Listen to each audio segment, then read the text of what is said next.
Depuis 1994, et ce n'est pas la faute de la France, pardon de le dire dans des termes aussi crus, vous n'avez pas été capable de restaurer la souveraineté, ni militaire, ni sécuritaire, ni administrative de votre pays. C'est aussi une réalité. Il ne faut pas chercher des coupables à l'extérieur. Ce n'est pas la France qui apportera la solution.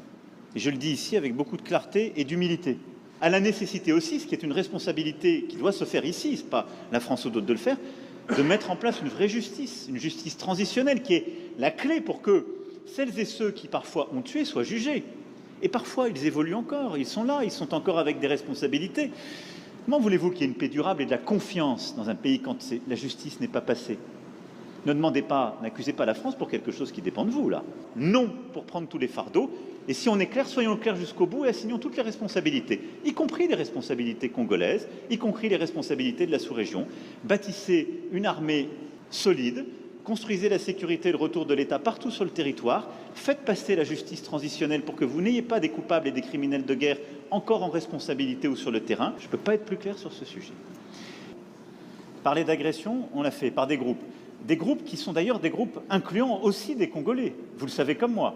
Donc ça n'est pas une agression d'une puissance extérieure. Ils sont soutenus par plusieurs puissances extérieures dans une logique de prédation.